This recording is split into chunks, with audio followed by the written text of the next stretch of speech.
प्यारे बच्चों, आज हम पढ़ेंगे बर्नौलीज थ्योरम के बारे में। अब आप जानते हैं कि जब हम प्रेशर लगाते हैं किसी फ्लूइड के ऊपर, या हम ऐसे कहें कि फ्लूइड जिस पाइप में से फ्लो कर रहा है, अगर उसके दो एंड्स पर प्रेशर डिफरेंस है तो उस प्रेशर डिफरेंस की वजह से फ्लूइड की हाइट इंक्रीज करती है और वेलोसिटी इंक्रीज करती है, यानी पोटेंशियल एनर्जी इंक्रीज करती है और काइनेटिक एनर्जी इंक्रीज करती है। और sum of the three energies, pressure energy, kinetic energy and potential energy remains constant. कुछ इस तरह से स्टेट करते हैं बर्नौलीज थ्योरम को।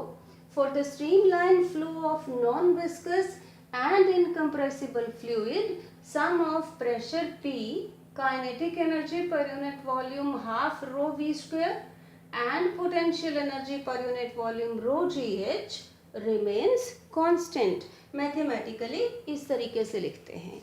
चलिए इसको प्रूव करते हैं। Consider a non-viscous and incompressible fluid flowing through a pipe of varying area of cross section. Let us assume that the flow is steady or streamline and the pipe lies at varying heights. Let P1, A1, V1, H1 and P2, A2, V2, H2 are the pressure, area of cross section, velocity and height at and B and E respectively।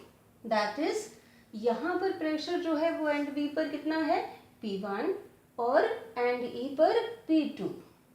यहाँ area of cross section A1, इधर face का, pipe के face का area of cross section A2, फिर A1 के ऊपर pressure P1, A2 के ऊपर pressure P2।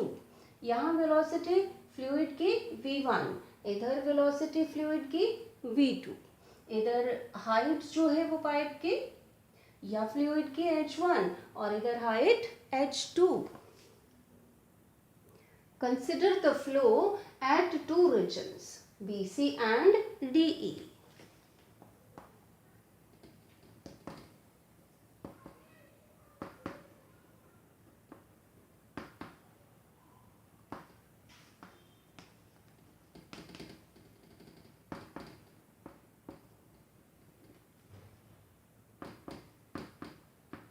Let us consider that initially the fluid flow is lying between B and D. Let the fluid flows from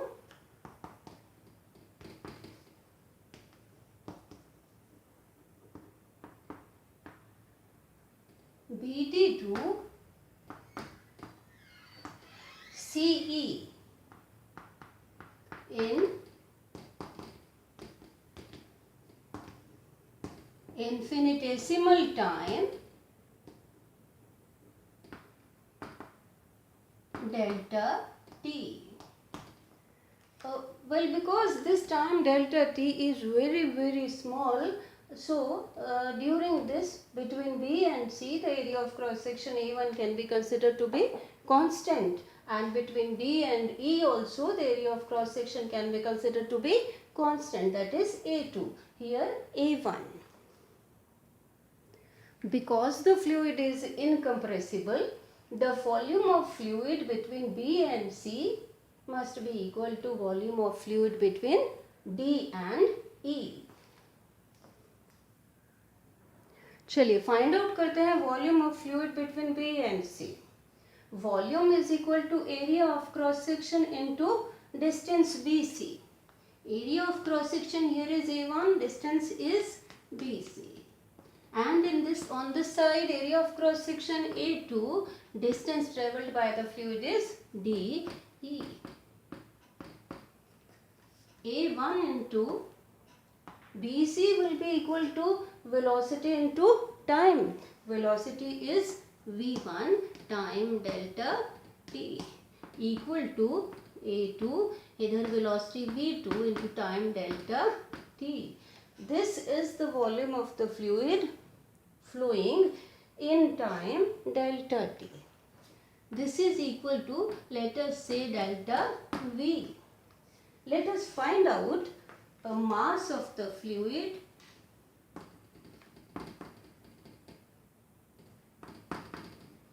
flowing in time delta t. This mass will be equal to volume into density. Rho is the density of the fluid. Let us now find out the work done by pressure P1 in deriving volume delta V from B to C. Work done on the fluid by pressure P1 in deriving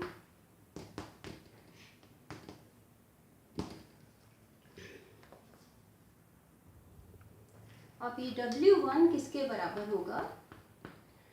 work बराबर होता है dot product of force and displacement का. अब क्योंकि यहाँ पर जो pressure की वजह से फोर्स लग रहा है वो पुश कर रहा है फ्लूइड को उसी डायरेक्शन में, means the angle between force and displacement here is 0. Means work is equal to Fs into cos 0, cos 0 1, and this is equal to product of force and displacement. Force यहाँ किसके बराबर है? Pressure into area of cross section, और distance कितना है? dc.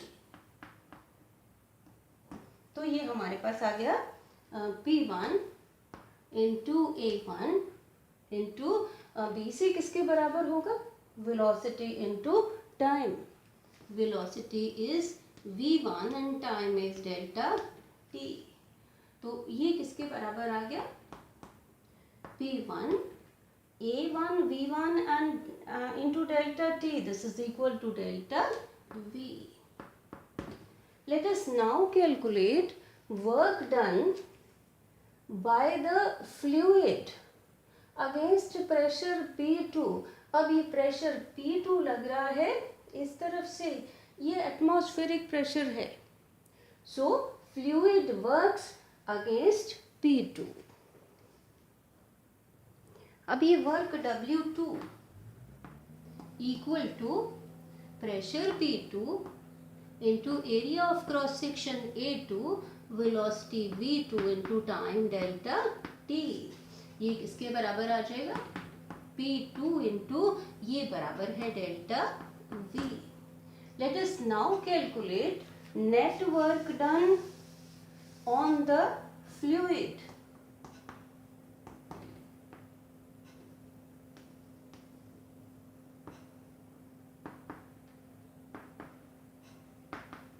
This is equal to W1 minus W2. So W1 किसके बराबर है? This is equal to P1 into delta V minus P2 into delta V.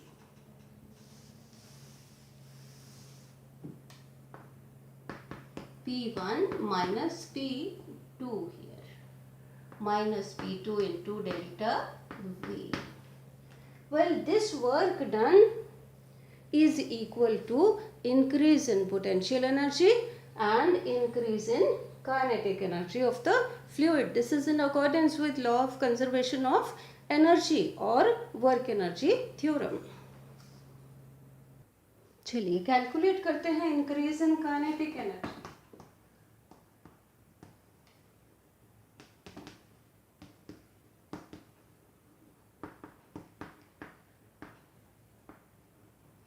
This is equal to final kinetic energy हो जाती है half m की जगह हमारे पास delta m into v two square. Initial kinetic energy half mass of the fluid flowing in time delta t into velocity square v1 square.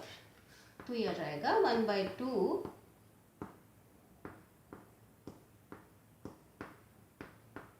चलिए अब calculate कर लेते हैं इंक्रीज इन पोटेंशियल एनर्जी।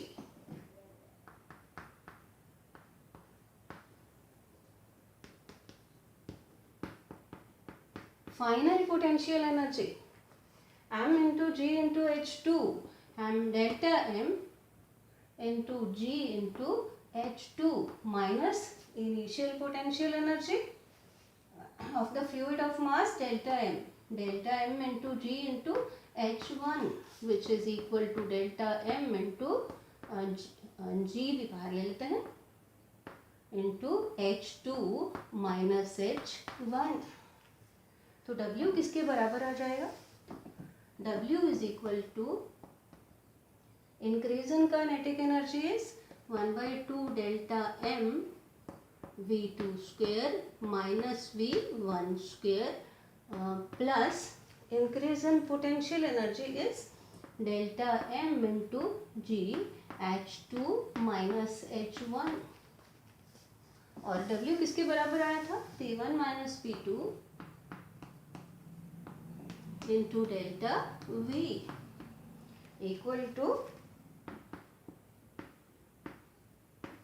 इसी स्टेप में भी लिख सकते थे हम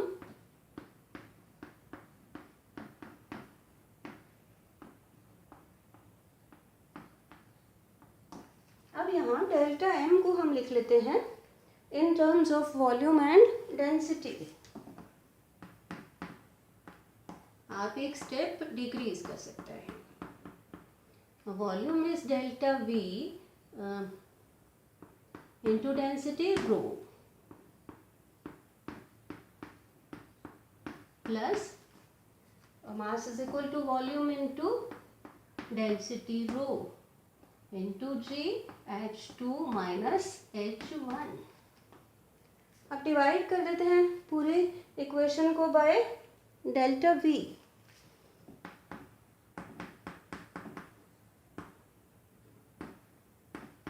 जब हम डेल्टा v से यानी वॉल्यूम से डिवाइड कर रहे हैं हम एनर्जीज फाइंड आउट कर रहे हैं, एनर्जीज पर यूनिट वॉल्यूम।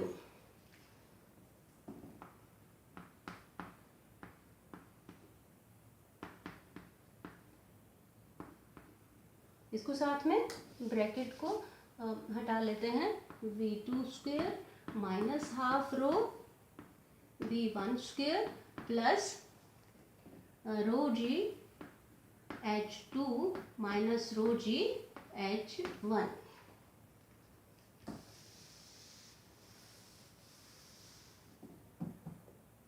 P1 प्लस यहाँ से half rho V1 square plus इधर से rho g H1 equal to P2 positive sign के साथ इस तरफ P2 plus half rho V2 square plus rho g H2।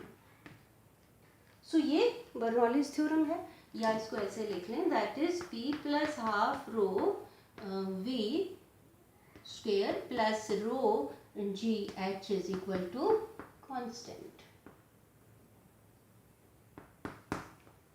तो ये प्रेशर है, ये kinetic energy per unit volume, ये है potential energy per unit volume.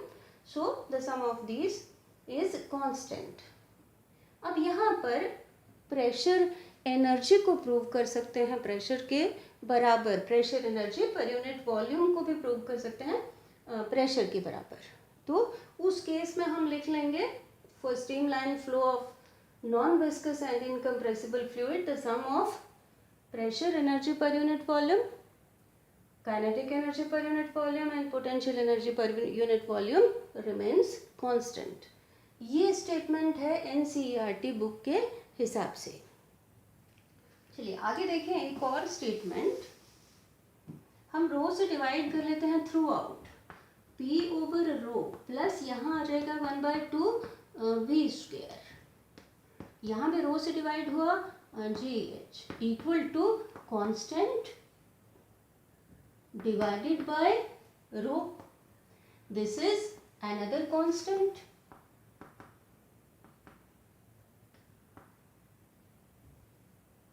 तो ये बन गया p over rho is potential energy, sorry pressure energy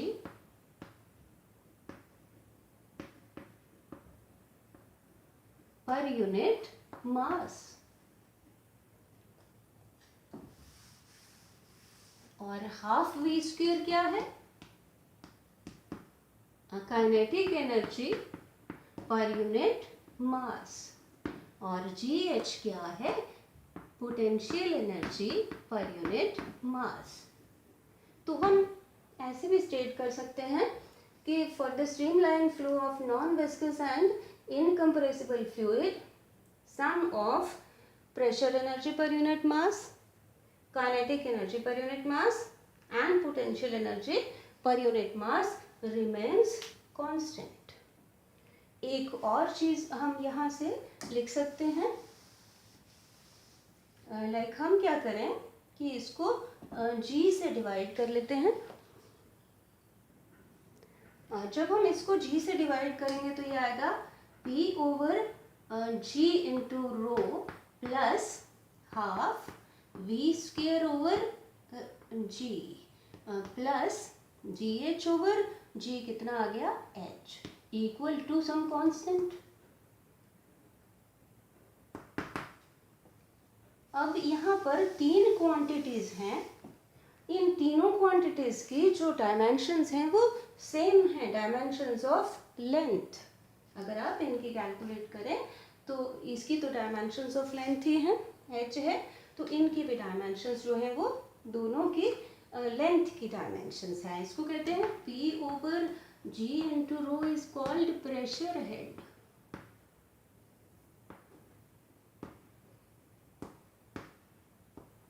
head क्योंकि डायमेंशंस जो हैं वो लेंथ की हैं। Half v square over g को कहते हैं वेलोसिटी हेड,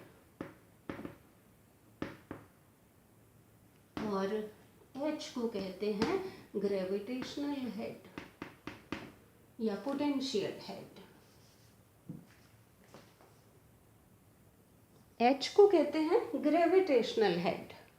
तो इसके हिसाब से हम कैसे स्टेट कर सकते हैं बर्नौलीज थ्योरम को? For the streamline flow of non viscous and incompressible fluid the sum of pressure head, velocity head and gravitational head remains constant. चलिए एक चीज और, if the fluid is flowing in a horizontal pipe, in that case h is constant। अब यहाँ से h constant से हम लिख सकते हैं p plus half rho into v square is equal to constant. अब यहाँ से हम कह सकते हैं कि अगर प्रेशर इंक्रीज होता है तो वेलोसिटी डिक्रीज होगी, सम टोटल कांस्टेंट। अगर प्रेशर डिक्रीज होता है तो वेलोसिटी इंक्रीज होगी।